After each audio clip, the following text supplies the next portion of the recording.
Hi, it's Neva. Welcome back to the channel. Of course, like and subscribe if you love real estate so you can always be notified when I upload a new video. So today it's reader mail time or subscriber time, or just, when one of you beautiful followers that I have sends me a question. Okay, so hello my sister. Question for you. Is it worth it to get a real estate license even though you may wholesale, meaning just wholesale real estate?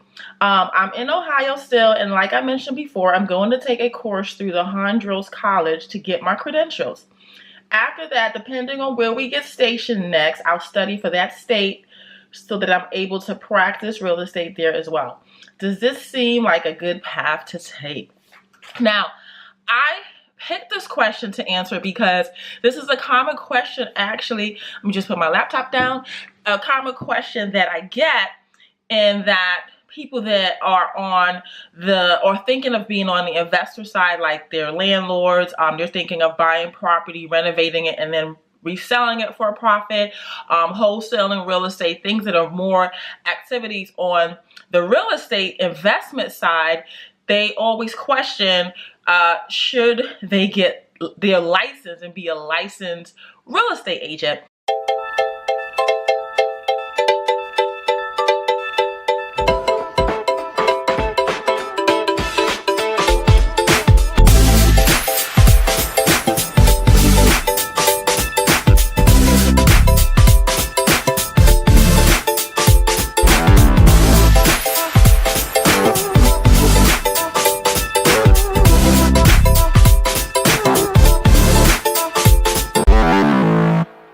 So for me, after all these years going back and forth with this question, my experience and what I've actually seen, encountered with other agents and with other investors, to me at this point, I would say yes, that you should get licensed. Now, first thing I want to say is the real estate exam, or to get your license, it's not difficult. Okay, so I just want to kind of explain the effort you need to put in first, as I also give the other reasons that you should get your license. I would say you can just study online, or you can go and take, courses and get the credentials and get the hours that are needed so that you can have the qualifications to take the exam. It is not difficult. The coursework is pretty easy. You can get your license just with studying and then taking the test, I would say like in a month or two. So this is not something where you're gonna need like a full-on study course for a year before you can get your license. I just want to explain that this is pretty just simple, just you saying, hey, I'm going to complete and get the coursework done. You can take it online. I did it online. And that way you're just going at your own pace as you have time during the day and at night and things like that. If you're better with just a really structured, hey, just go in. A lot of brokerages have, you can just go take the coursework there. Or like he says, you have colleges, you could go take it at night after work. Just get the coursework done and then take the test, okay? Okay, so boom. So the reasons why I really think you should get your license is, number one, MLS access. I just think at this point, I am in MLS like all day, okay? And of course, like even with my coaching students that don't have MLS, I have shown them different things that are available, like in Zillow, Realtor.com, and things like that they can use.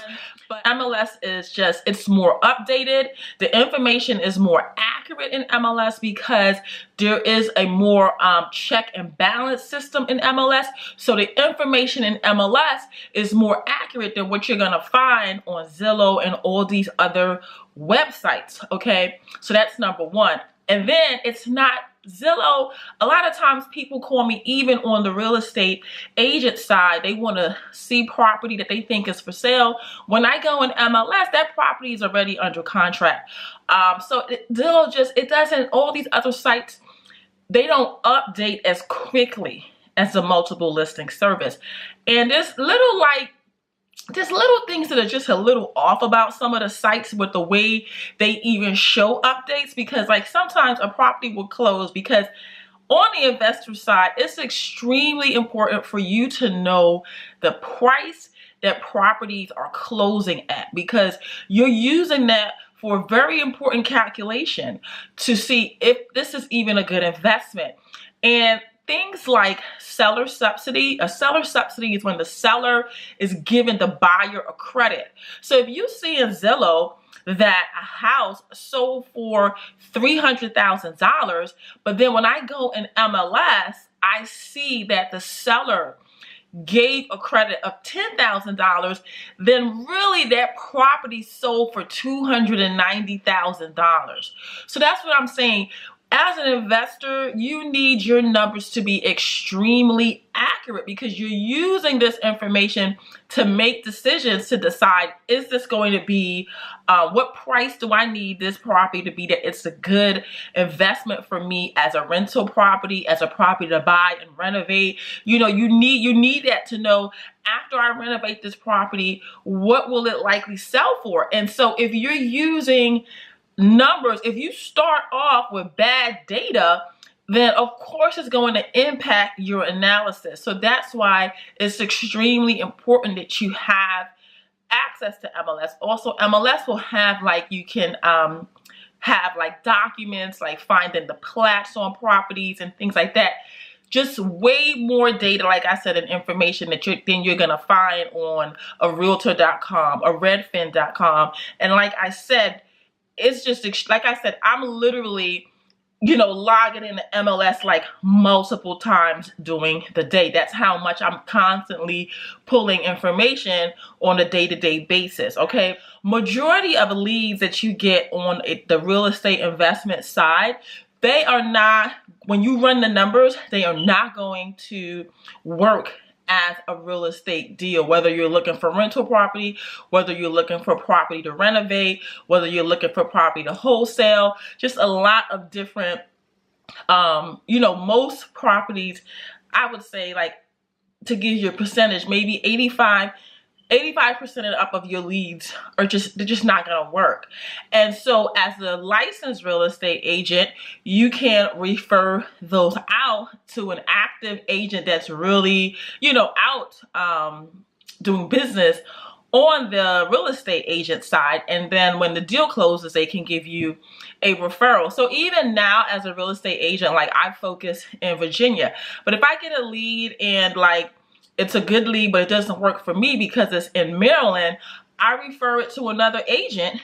And, you know, just for referring them that lead, when the lead closes, when the sale closes, I get 25%. So it's just another way as well to not, you're going to be spending money on marketing to even get people to contact you. Instead of just throwing away so many leads, you can actually refer them out. There's a lot of fees involved that you have to pay your brokerage to be an active real estate agent. You can also, I'm with Keller Williams, but you can also sign up with they have brokerages where you just pay a fix, like $500 a month, things like that. However, what you can do, you can, there's a status called referral status as an agent, and that will cut your fees drastically down. So you can talk to, as you, brokerages, if you're an agent now and you're not really active, to just go, to change your status to referral status as a real estate agent, and your fees will be much, much lower. One of the things that changes when you get your license is that you need to disclose to homeowners that you are a licensed agent. However, this is like really, I mean, I just mentioned this because it's like, when I say this is no big deal, it is no big deal, because as you know, I started as an investor and I was not licensed, and then I went and got my license. So I went from not having to disclose to having to disclose that I'm an agent. It makes no difference. Like, to me, I have not gotten any pushback from homeowners.